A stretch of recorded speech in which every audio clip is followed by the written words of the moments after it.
नमस्ते। आज की इस बेहद दिलचस्प चर्चा में आपका स्वागत है। आज हम बात करने वाले हैं हमारे दिमाग की। हम सब अक्सर ये मानकर चलते ना कि हमारा दिमाग एक परफेक्ट रिकॉर्डिंग डिवाइस की तरह काम करता है, जो हर एक घटना को बिल्कुल जसकतस हमारे लिए सेव कर लेता है। लेकिन विज्ञान जो कहानी बयां करता है वो इससे एकदम अलग है। आज हम देखेंगे कि कैसे हमारा ये दिमाग असल में एक बहुत ही चालाक रचयिता है, जो एक ऐसे भ्रम का निर्माण करता है जिसके बिना हमारा सामान्य जीवन जीना लगभग नामुमकिन हो जाएगा। हम अक्सर खुद को ये दिलासा देते हैं और ये एक बहुत ही आरामदायक मिथक है कि हमारा दिमाग किसी latest hi tech 4K hard drive की तरह है, जो जीवन की हर छोटी बड़ी बात को बेहतरीन रेजोल्यूशन में और पूरी सच्चाई के साथ रिकॉर्ड कर रहा है। लेकिन असलियत क्या है? सच्चाई ये है कि हमारा दिमाग वास्तव में एक विश्व स्तरीय झूठा है। जी हाँ, ये चीज़ों को वैसा बिल्कुल नहीं दिखाता जैसी वे असल में हैं, बल्कि तथ्यों को अपनी सहूलियत के हिसाब से तोड़ने मरोड़ने में इसे गजब की महारत हासिल है। खैर, चलिए इसमें थोड़ी और गहराई से उतरते हैं। इस पूरी प्रोसेस को समझने के लिए हमें एक कॉन्सेप्ट को पकड़ना होगा, और वो है बहुसंवेदी भ्रम, यानी मल्टी सेंसरी हेलुसिनेशन। असल में हम सब इसी भ्रम में जी रहे हैं।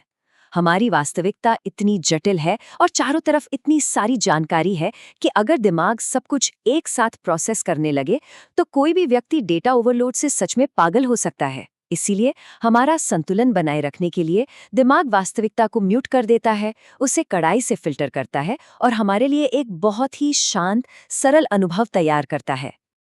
अब आप सोचेंगे कि ये फिल्टरिंग कितनी होती होगी, तो एक आंकड़ा सुनिए। 1 करोड़ 10 लाख। ये संख्या छोटी मोटी नहीं बल्कि बेहद विशाल है। क्या कोई अंदाजा लगा सकता है कि ये क्या है? असल में ये डेटा के वो टुकड़े या बिट्स हैं जिन्हें हमारा दिमाग हर एक सेकंड, जी हाँ, हर एक सेकंड में फिल्टर करके बाहर निकाल फेंकता है। ये सब सिर्फ इसलिए किया जाता है ताकि हम अपनी बुनियादी चीज़ों पर ध्यान लगा सकें। अगर दिमाग इतनी बड़ी सफाई न करे तो हमारा किसी एक जगह फोकस करना नामुमकिन हो जाए। सबसे मज़ेदार बात तो ये है कि हम देखते हैं कि दिमाग रोज़मर्रा की किन चीज़ों को लगातार इग्नोर कर रहा है। हमारी खुद की नाक हमेशा हमारी आंखों के सामने होती है, पर दिमाग हमें उसे देखने नहीं देता। वो हमारी सांसों की आवाज़ को म्यूट कर देता है, दुनिया की जो लगातार एक बैकग्राउंड नॉइज़ या भिनभिनाहट है उसे गायब कर देता है। यहाँ तक कि हमारी त्वचा पर कपड़ों का जो एहसास है उसे भी भुला देता है।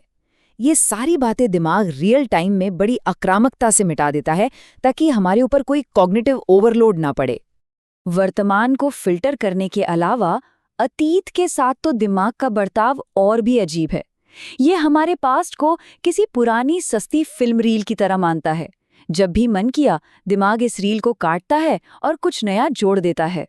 हमारी यादें कोई पत्थर की लकीर नहीं है, बल्कि ये ऐसी फाइलें हैं जिन्हें दिमाग लगातार बदल रहा है और तकनीकी भाषा में कहें तो लगातार करप्ट कर रहा है।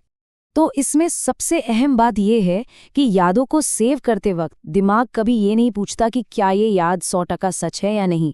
इसके बजाय वो सिर्फ एक ही सवाल पूछता है, क्या मैंने इसे पहले देखा है? दिमाग के लिए असल सच्चाई से ज़्यादा ज़रूरी चीज़ है सुरक्षा और किसी चीज़ का परिचित होना।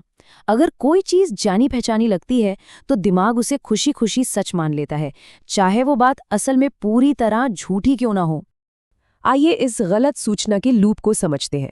जैसे ही हम किसी घटना को याद करते हैं, दिमाग तुरंत उसमें जानी पहचानी चीज़ों की तलाश शुरू कर देता है, और जब कोई बात बार बार दोहराई जाती है तो दिमाग एक लो एफर्ट मोड यानी कम मेहनत वाले मोड में चला जाता है। वो बिना उसका असली मतलब समझे ही विजुअल्स को चलाता रहता है। इस दोहराव से हमें सेफ तो फील होता है, लेकिन सच कहूँ तो ये हमारी मूल मेमोरी फाइल को पूरी तरह से करप्ट कर देता है। हमें लगता है कि हमें सब एकदम सही याद है, जबकि असलियत कुछ और ही होती है।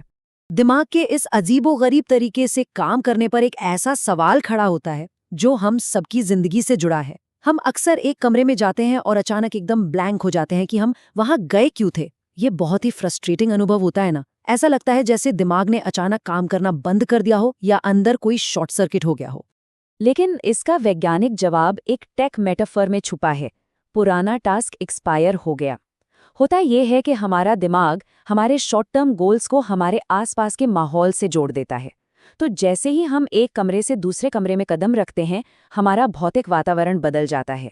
ऐसे में दिमाग तय करता है कि पिछले कमरे का उद्देश्य अब पुराना हो चुका है और वो तुरंत उस मेंटल थ्रेड को हमेशा के लिए डिलीट कर देता है। अब कमरे वाली इस घटना को दिमाग की किसी कमजोरी या खराब वायरिंग का नतीजा मत समझिएगा। दिमाग का मेन काम हमारी हर छोटी बड़ी इच्छा का एक्यूरेट लॉग मेंटेन करना नहीं है। इसका मुख्य काम है वर्तमान परिस्थिति और वर्तमान कमरे को मैनेज करना।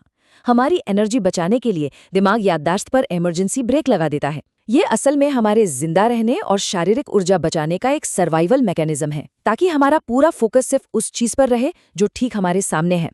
और ये बात बहुत ही शानदार तरीके से ये भी स्पष्ट करती है कि हमारे शरीर की स्थिति हमारी यादों को कैसे एडिट करती है। जब हम थके होते हैं या बहुत स्ट्रेस में होते हैं तो हमारे दिमाग का प्लानिंग करने वाला हिस्सा प्रीफ्रंटल कॉर्टेक्स शट डाउन होने लगता है। इससे हम इम्पल्सिव हो जाते हैं और हमारी यादें कम सटीक हो जाती हैं।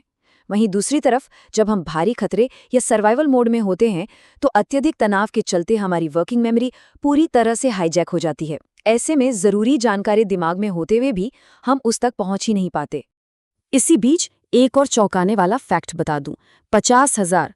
जब से हमारी ये चर्चा शुरू हुई है, महज इन कुछ मिनटों के भीतर हमारे शरीर में लगभग 50,000 कोशिकाएं मर चुकी हैं और उनकी जगह नई कोशिकाओं ने ले ली हैं। मतलब शारीरिक रूप से भी हम हर पल बदल रहे हैं। कोई भी ठीक वैसा नहीं है जैसा वो इस चर्चा की शुरुआत में था।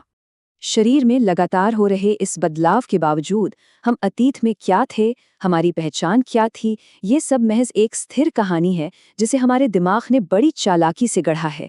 ये कहानी इसलिए गढ़ी और सुनाई जाती है ताकि इस विशाल ब्रह्मांड में, जहां हम सब एक चट्टान पर सवार होकर 1000 मील प्रति घंटे की रफ्तार से अंतरिक्ष में घूम रहे हैं, हमारा जीवन हमें थोड़ा स्थिर और सामान्य महसूस हो सके। तो इस पूरे विश्लेषण का निष्कर्ष यही निकलता है कि हमारा मस्तिष्क ये सब बहुत ही योजनाबद्ध और शानदार तरीके से कर रहा है। ये असल में जीवित रहने का एक सुनियोजित नृत्य है। हमें जीवन की एक सिंपल, सॉलिड और स्थिर कहानी देने के लिए हमारा दिमाग परम सत्य या एब्सोल्यूट ट्रूथ का बलिदान कर देता है।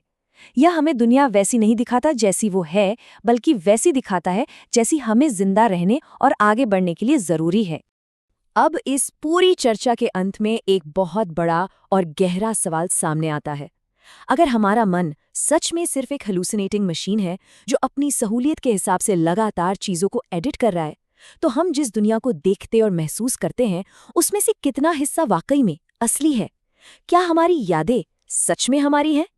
ये सवाल इंसान की अपनी ही याददाश्त की सच्चाई को चुनौती देता है और हमें न्यूरोसाइंस की गहराइयों में उतरने पर मजबूर कर देता है। सोचने वाली बात है ना?